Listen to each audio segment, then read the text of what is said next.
Happy Saturday, everybody. Today, let's look at bait buckets. Live bait buckets. Now, this one is a store-bought rig that I've had for quite a while. It still had the plastic and all on it until me and Master Sergeant went out on that last trip and used it. And it came with its own bubble box, like this. I have two of these. And they come with this stone right here. It works, but the more baits you have, the more oxygen you need. Take that off of there. Because the more oxygen you have, the fresher your bait is. The fresher your bait is, the more fish you're going to catch. So let's modify and improve this bucket. Now we're going to do the same exact thing to this one. This is a homemade bucket that I've had for a long time that I made. Actually, I didn't make it bucket, I modified it. I've got two of these. And this is a little bit shorter, it's easier to handle in the boat. Now this one I wrapped, it's not styrofoam, but foam rubber. Insulation foam rubber and duct tape. Now this is a good bucket for the summertime for live shrimp, live minnows, whatever. Small baits.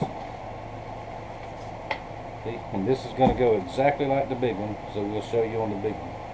This one's not quite dry yet, I had to wash it out. First thing you do, you go somewhere I don't like to go that I went this morning because they're the only place in town that have what I want. Alright, that is a 5-inch Aquarium bubble stone. Already got one out. And I bought some tubing in case I needed it. Now these are $1 and I think 74 cents. Cheap enough. This is like $1.88 for 8 feet. And like I said, I already had the bubble boxes. I spent just absolutely as little money in there as I could. And I left out of there $10 is all I spent. Now we got some weather coming up on us, so let's get this right quick before the rain gets so bad we can't hear in here. Make sure your bucket's clean and dry. And on the inside I take a little bit of sandpaper, real rough.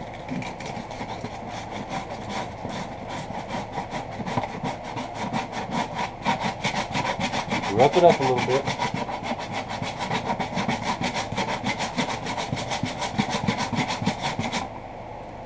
Should be good. Now these buckets have a little round divot right in the center. You can see that. You want to go off to the side of that because your bubbler won't sit flat. Now I've already got the hot glue gun warmed up. I was going to double-sided tape it, but I'm not paying $4 for a roll of double-sided tape that I will probably not use much. So we're going to hot glue this like that.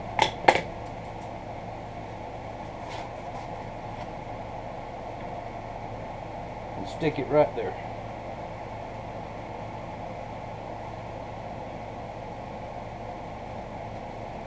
Now what this should do is give me a lot more oxygen than just that little ball. The little balls work, but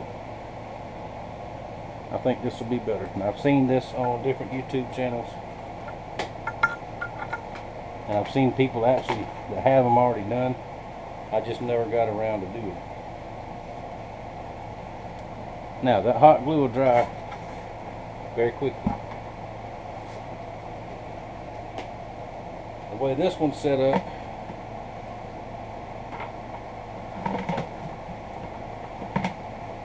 let's see, let me turn it this way. I like the handle to be opposite of the lid there because it gets in the way. Back on there.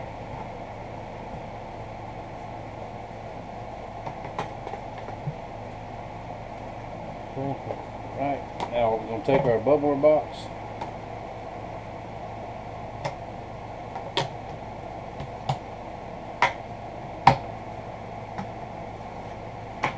Put it in that little slot right there. actually just put it in this other one, like that.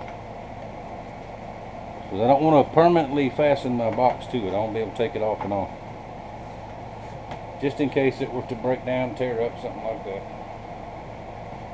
And these little holes here, see if we want to trim that off.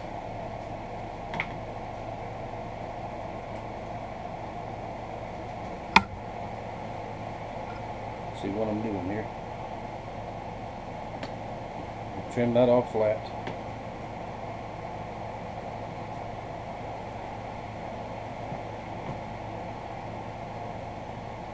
Get it down in there. It's going to fit real tight, which is what we want. Maybe not that tight.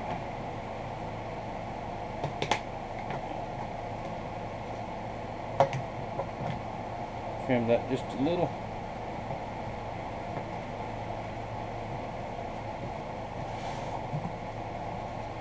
See if we got enough hose. Yeah, we got plenty of hose. Alright, let's move the camera again. And let's see what I'm doing now. I'm just going to plug it into the end of the stone. Push it right on there. Not a lot of pressure on it, so you don't need a clamp or anything.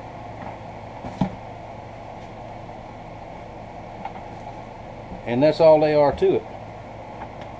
Now on the package on these stones it said soak in water 1 hour before applying air. So I'm going to put some water in there and let it soak an hour. And we'll come back, put a fresh battery in the box, and see what we got. Pretty neat. Alright, let me interject one more thing, and I'm going to stick it here in the middle. I just thought of it. When you store your bubble boxes, when you're done with them, you're not going to use them in a day or two or something like that, always take the batteries out. Because if you leave them in there, they will corrode and ruin your bubbler, and then you'll have to go buy another one. And it's never any fun doing that. Alright, now mark these. This is the newest one, this is the old one. I've got one more that's not this brand, but it won't work. So. Always good to have a spare too. Take your batteries out. Alright, it's been almost an hour. I think it's plenty of time. Let's open them up and turn them on and see what we got. Now this pump here has a little older battery, so it won't run as hard.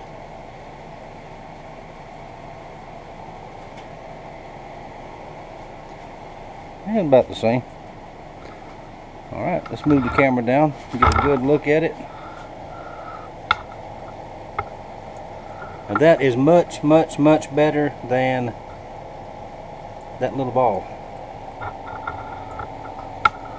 Yeah, this one's got the fresh battery just out of the package, so it's putting out a little bit more.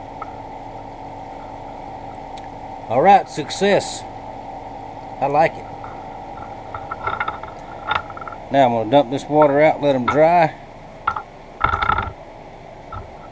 And let's move the camera back around a little bit. The rain is just starting. Big thunder is just starting. Whoops. Let me learn how to work this thing here. There we go. So, you want to modify your bait buckets from this to those. Very easy, very inexpensive. Now I'll put a link to these bars because you can order them online. I just didn't want to. I wanted them now. I didn't want to wait. I will also link the bubble boxes that I use. Buy them most anywhere. And what else? Always linked to my website. The knife website will be in the box also. And y'all give this a try. I think you'll like it. And this is, yes, getting prepared for the big fishing trip coming up. But I need to do this anyway. Next video, you see that big cooler down there. That is a 52 quart igloo. Got something else to build. Thank y'all for watching. Thanks for your support. And I'll see y'all in the next do-it-yourself build.